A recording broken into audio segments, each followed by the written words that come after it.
Next up, Bob Vadas is going to talk on this topic and build on that about how we actually gain that knowledge, how the monitoring data drives the adaptive management cycle, and what we can gain from systematic approaches to monitoring. Bob is a research scientist with WDFW Habitat, working on biophysical issues for riparian and wetland, in-stream flows, dams, fish passage, overwater structures, marine hydrokinetics, and other topics for Western and Eastern Washington. Bob has over 3 decades of field experience on the habitat and eco-hydrologic needs of freshwater and estuarine fishes, over half of it for Western North America. This includes sampling and modeling fish habitat across spatial scales and also research at all trophic levels. His long-term Olympic Peninsula work addresses lentic and lotic habitat restoration efforts with exotic plant removal and other potential hydrologic and water quality benefits for imperiled trout populations. The title of his talk is Development of an Effectiveness Monitoring for West Side Revegetation as Distributed Experiments. Thank you, Bob. All right, I'll get started.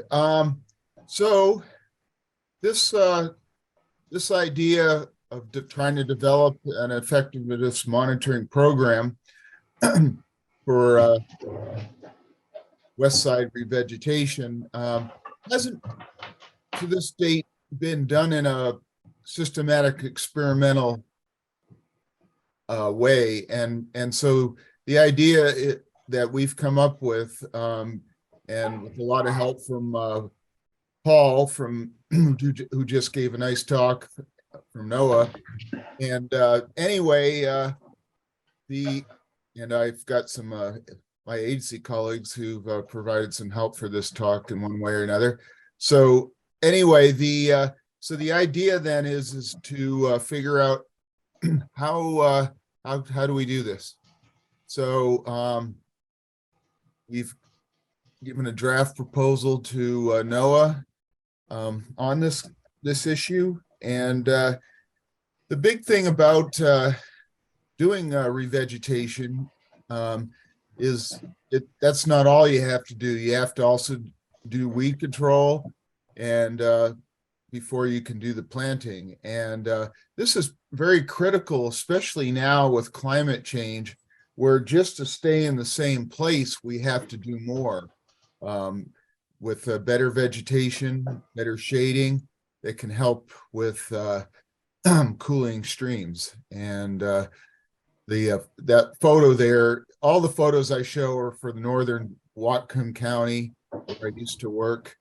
And so that's just a picture of my son many years ago, obviously surrounded by a lot of reed canary grass.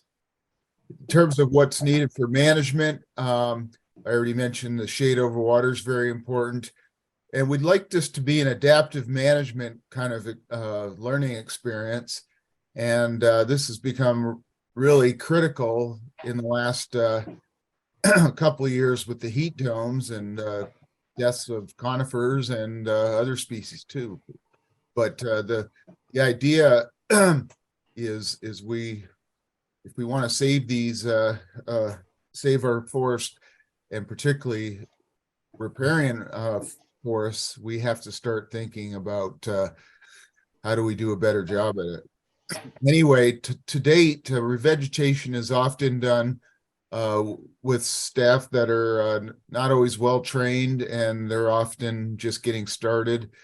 And so how do we do a better job of of training and transfer of knowledge? And so the idea is, we know that there's at a large scale that there's a lot of vegetation and soil damage, and so how do we go about getting a lot of bang for the buck for funds so that we have a large spatial impact and actually make a real difference for a landscape. We expect that this program, which, as I said, is headed up by NOAA, to kind of be an incremental opt-in as people can help with funding, or for the practitioners who are doing the actual planting.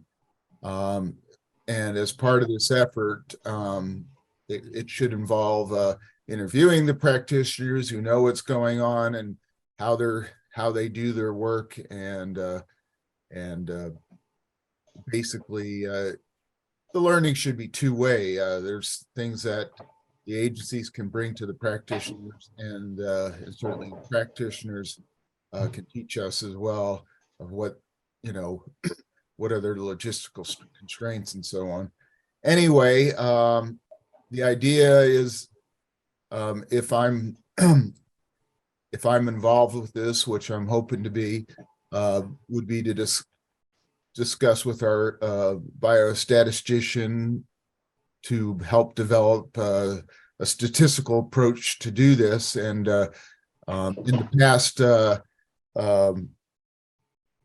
listserv chat for this group, we got into discussions, for example, about the randomized block design, which is a good one for what you can do spatial blocking, and the treatment type would be, what kind of planting method you're using. So the idea is to come up with a simple design. I've already mentioned the randomized block design. And there's things like the line-transect method, et cetera. There's all kinds of subsampling techniques that can be used to examine plant survival and how well given treatment's working. You can also look at multiple environmental factors, all which can affect planting success. And anyway, to officially capture the covariates, and these can include site and interannual conditions that may change, spatially or temporally, and also to make sure to accumulate data across the sites and really gain that knowledge. So anyway, each treatment type would need replication, and preferably on both stream banks, especially when you consider things like channel avulsions that can occur that might affect a planting, and there's other types of stochastic events that could cause a loss of a treatment block, such as lightning strikes. We had one site up in Bertrand Creek where I worked in northern Whatcom County, where it was obvious that three-wheelers had totally trashed a planting site, so things happen. So, and if you only have one treatment type and it's gone, you've lost that treatment type in the experiment. So it's good to have at least two replicates. The idea is to come up with protocols that are robust and retrospective, and we want to focus, in terms of what is needed for planting is the site zonation, preparation and aftercare. Preparation, of course, includes exotic plant removal, which is often necessary to improve planting success. And the big thing, of course, with past planting sites is, because there wasn't a standardized design, it's really hard to evaluate how successful things were and to actually learn and say, hey, this technique works better than that one. And these are the kind of questions we want to be able to answer.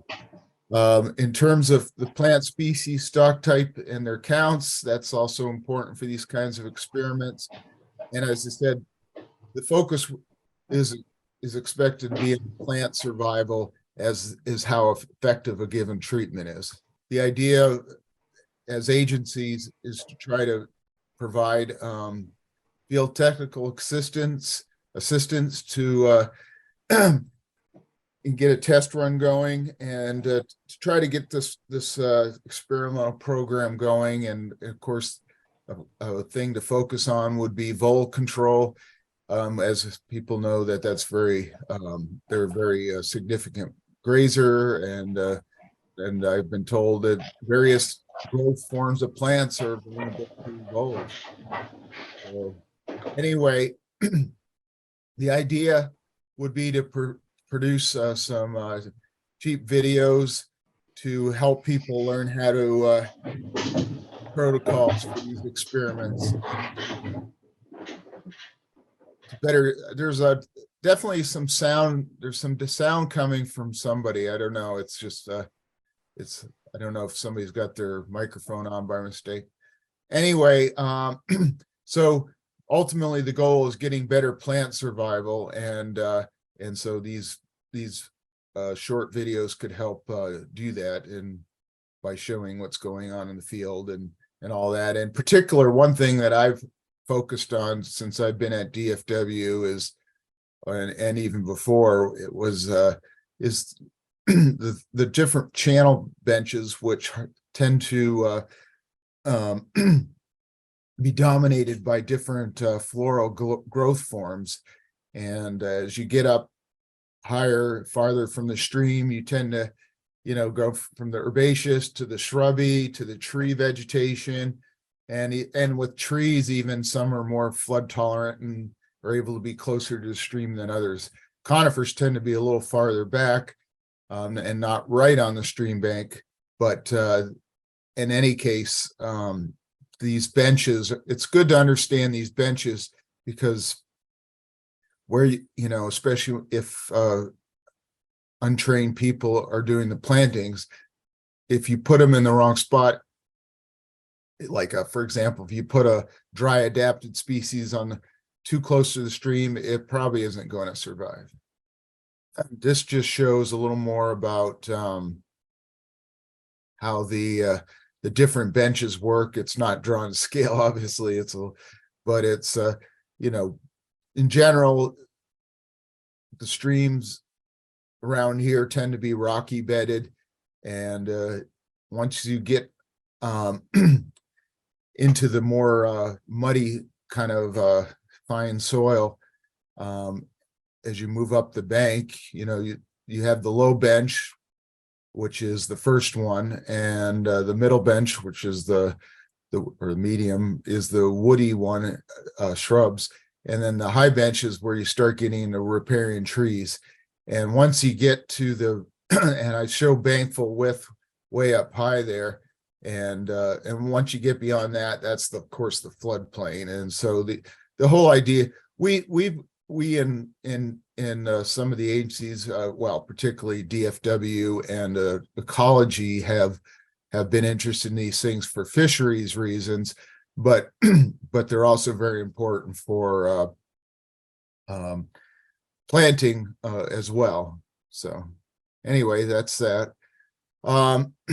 So the idea, if I'm involved in this effort, would be to provide periodic analytical support, to do all statistics and QA/QC, and help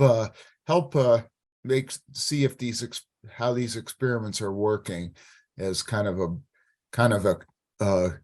quasi biostatistician role. But in terms of future technical assistance, thinking beyond just vole control, there's other things.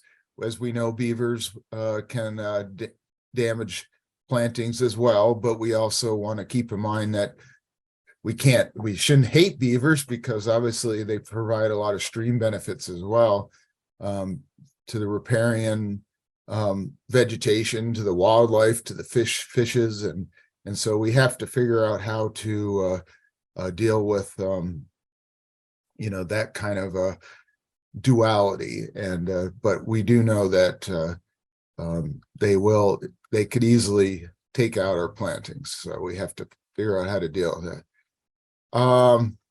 In terms of Paul certainly mentioned a lot about the Salish Sea Restoration Wiki, and this stuff we're talking about sounds like it's particularly relevant to the floodplain module, and it's expected that this would be greatly used to make sure that knowledge is properly transferred for these experiments could generate. And just a couple reference citations that have to deal with these geomorphologic benches that I was talking about, and my own Ohio work was talked about the 3 different benches, and each bench is associated with a toe width. And toe is, when we say toe, it just means where do you, what can you kick into along the stream bank, and those can help define the toe, or sorry, they can help define the benches, and they also can help us with other things like if it helps us better standardize measuring bankfull width. It's good for fish passage issues. It's also good for trying to estimate, as a shortcut method, flows needed for fishes. But for the purposes of what we're talking about today, as I mentioned earlier, it's more related to improving planting success by standardizing where plants are done so that you get the maximum bang for the buck. So there's one question in the chat from Brenda. She's wondering if you can discuss a little more about how you might use transects to monitor a site. That's I was watching a few of these type videos last night. I mean, there's you're probably, when you do this kind of work, looking at plant survival, you're probably wanting to subsample and the idea of having if you're doing it at a spacing, and so you're getting a subsample, you can do it along the stream, but you could also do it up and down depending on how wide the planting is. But you could have a perpendicular transect that you could have spacings as well, so that you're sampling in both the longitudinal and the lateral direction along the streams. It's I mean, that's just a general sense. I'm not a plant ecologist per se, but the idea could be, you want, depending, again, you want to make sure that it wouldn't make total sense just to sample in one direction, if your plantings are also if it's a wide strip, you want to catch some of that variation too. So that might be one way. If Brenda has some other ideas, I would be glad to discuss that with her later, as this project develops. Yeah. There's one question from Benjamin. Do you think there could be an NGO that takes on monitoring of projects for those who can't do it themselves? Unfortunately, and this is kind of a general thing, is oftentimes there's not so much money for that monitoring. The money is more for doing the project. And if there was an NGO that was good at finding money to do the actual monitoring, I suppose it's possible.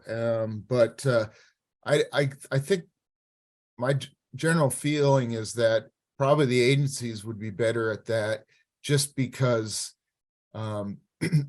we tend to focus a little more on the science part of it. And but there is different ways, and Paul probably has a perspective on this, but that's the general problem, and one of the reasons why we don't have a lot of accumulated institutional knowledge about planting success is because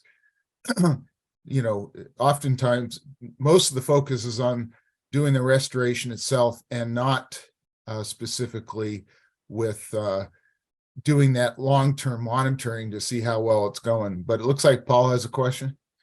Yeah. Well, I was just going to suggest, how we structure the cash flow in a monitoring effort can vary based on location and who is participating. In general, what I tend to try and do in a situation like this is to define the work and the value, and then see how to build the coalition to make it happen. You know, especially in a case like this where monitoring is undervalued, you know, in the grant market. So you'd be looking for sort of key opportunities, sort of key stories, and a group, for example, like Earth Corps, you know, can do monitoring but may need supervision.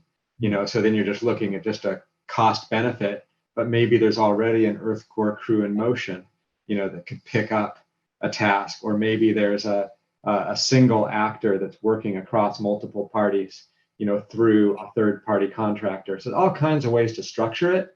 I think that the trick is being able to demonstrate the value so you can sell the product, and then you can kind of work out the financial details. I think that's the challenge here in some ways.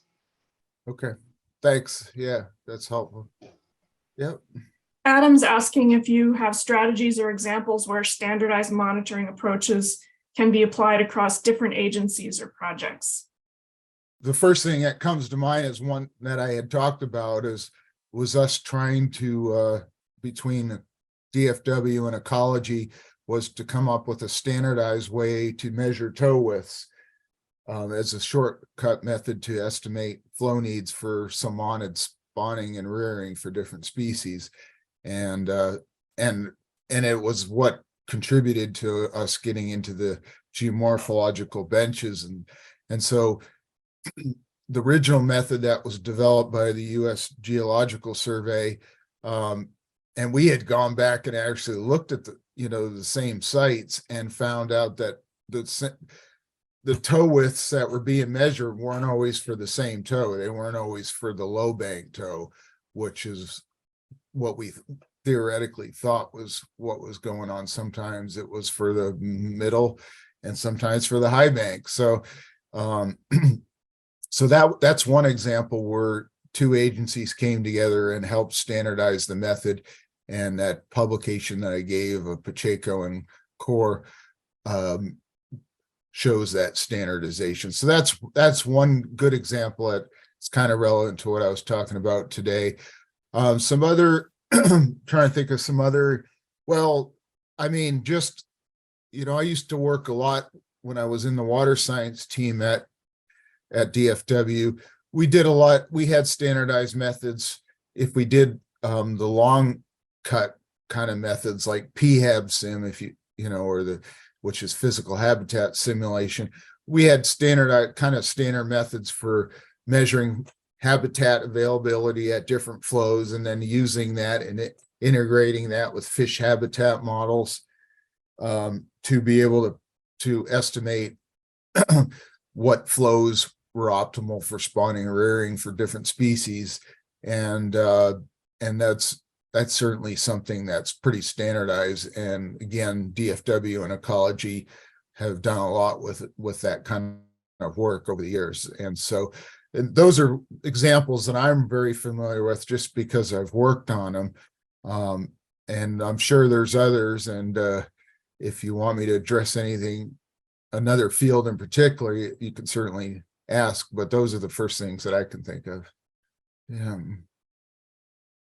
Yeah, and Paul is typing some answers into the question box as well. Okay. I think there's a good point in here that everybody wants top quality monitoring data, but nobody wants to fund it. That does seem to be. Yeah. Well, yeah, and that's what we're hoping to change here. I mean, that's what Paul and I, have been talking about, and others in my program will be helping with this effort if we can get this going. And so it's the monitoring part is going to be important if we want to be successful, particularly now that we know that these heat domes kill trees. We don't want to be going in there and planting something and have it die the next year. So we got to start thinking about the upcoming hydrology as part of that planting strategy. And it may even make a difference of what species are planted, when they're planted, and and if a particularly bad year is coming up, maybe it might be better to wait a year before planting. And we have to be more strategic about how we're doing this, if we really want to be successful. It's a little bit like, sorry, I'm a fish biologist, so I tend to think of those kind of examples. But, in the old days, when fish hatcheries were oftentimes the fisheries hatchery managers, they were mostly interested in getting these fish out, but not necessarily seeing what, the actual, is it actually working or not, and that certainly has created a lot of controversy and has led to hatchery reform in the state and everything else, because we have to integrate those a little better. We can't just say, my job is just to do this and then, will come what may. We have to actually try to learn to be more efficient and effective at what we're doing, so that if we come back a few years later, it looks great, and it didn't all die. So that's really where we want to try to get. So I think Paul is trying to put a lot more effort into the monitoring part, and hopefully, as I say, that will lead to better practices in the future. It looks like Paul wants to say something. No, I just say that I suspect, and this is my hypothesis, right? It's a hypothesis about a social system. That's the science. You can't take the scientist out of me on some level, but Sure. Is that we have not done a good enough job of defining the value and selling that value of monitoring. I think we monitor because we're supposed to. We monitor because it says in this book that you should monitor restoration, but we're not doing, I think, a really good job of defining in the realm of the kind of work we're doing, in reveg work, why does monitoring have value? And I think Adam's asking a good question: are there examples where monitoring data caused you to change your approach, in doing reveg? And I would love to know the answer to that question, because that's where we should be focusing, right? So the idea that the scientists can answer that question might not be right. It might be that the practitioners need to figure out the right questions, so that then we can sell the concept, to funders. And so I put some challenge back on us there. For this to work, we have to get clear. And that's part of what I think, Bob presenting today does for us. It says, okay, here's this possibility, of distributed experiments. Do we have anything worth asking? Right? If we don't have if vole mortality and treatments to reduce vole mortality isn't the right question, or there's some other question, what are the right questions that we could actually answer through these methods? Mm-hmm. Okay. Thanks, Paul. Yeah, that and hopefully this process will help answer Adam's question better in the future. The idea is we want to try to get to this standardized monitoring, and come up with a more effective way to accumulate knowledge, and to actually, like I said, it should be an adaptive management process. And hopefully, if you ask this question in another year or two, we'll have some better answers specifically for repairing planting. That's probably the best that I can come up with right now. Yeah. There's one more question in the question and answer box. Is there enough consistency across sites to provide accurate data on which variables most affect the success rate of restoration efforts, and what will actually be more effective restoration methodology? Well, yeah, clearly, we need to do site classification of some sort. And that's a really good question. I didn't get into that, but we have to understand what are the differences and similarities in sites before we can effectively, for example, just even knowing what to plant, site conditions are going to determine what makes sense. And the practitioners will know a lot more about that kind of stuff than I would, but, and we would need that kind of knowledge to advance. But, clearly we have to understand, and as I said, these kind of experiments can figure out what these, like as I mentioned earlier, what the multiple try to figure out how to analyze multiple environmental factors, but we have to know what environmental factors are important to measure or to assess at sites. And I suspect the practitioners will know a lot more about that than someone like me would, and so would be able to help define, what these important factors are. That again, this is, this whole approach is many heads are better than one, and hopefully the idea is by getting people together from different disciplines that we can advance this learning process that much greater. So it's a matter of being a cross-disciplinary kind of endeavor.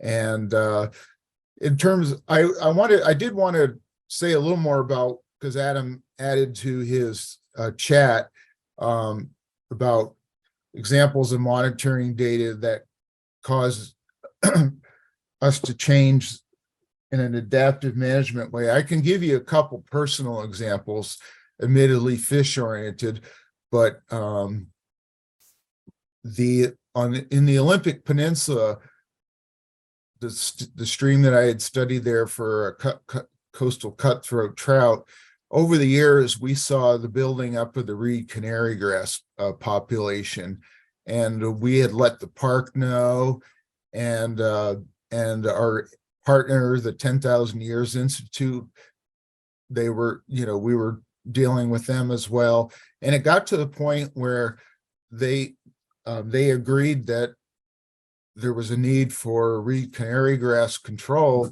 which is probably part of the reason that the trout run has been declining over the years.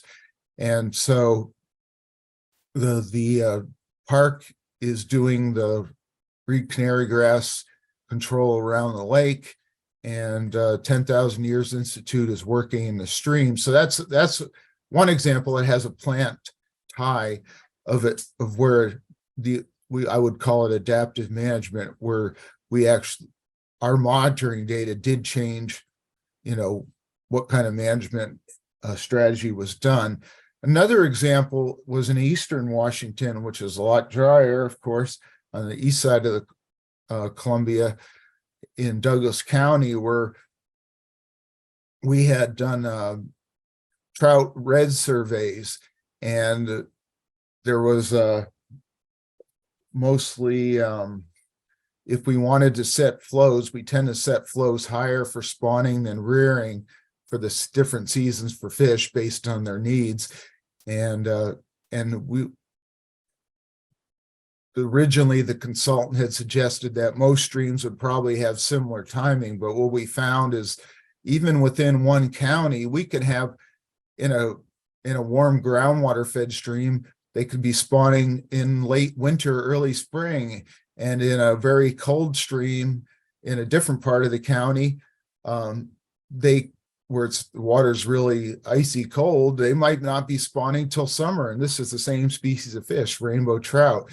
And so the adaptive management that we did is realizing that we got to actually look at these different streams and to be able to set flows where we're really focusing on spawning and rearing season. We can't just assume all the streams are the same. And so that's kind of another example I would give of, in my personal career, of trying to use the information to do things differently. And certainly I think we can do this with riparian-planting as well. So in terms of, I can't give you examples of that one, but I hope this process, and if you ask me in another year or two, I can give a better answer. So yes. Jill had a comment. Soil legacies from non-native plant allelopathy and nutrient soil water organic matter alterations is a monitoring consideration. Yeah, no, that's a very good comment. And I think some of the practitioners will know about that more than I. I mean, I think what's being suggested there is even if you remove the plants, there might still be chemical after effects. And that's a fascinating topic that I'm not real familiar with yet, but I would want to talk to practitioners about if I'm involved in this project, to try to get a better handle on, I mean, what kind of after effects there could be from that. And I'm certain there's other people in the audience that can answer that question better than I. And I don't know. I see Jill Silver from 10,000 Years Institute is in the participant today. Maybe she would like to answer that better. I think she can answer. She's the one who put the comment in. Oh, she's the one. Okay. Yeah. Well, that's a good question. I would expect that from Jill. That is something that is this project progresses, I would have to learn more about that. And that makes a lot of sense. And I don't know how long those after effects occur, but that's a really good question. So yeah, that's something I figure out later, I think. Yeah.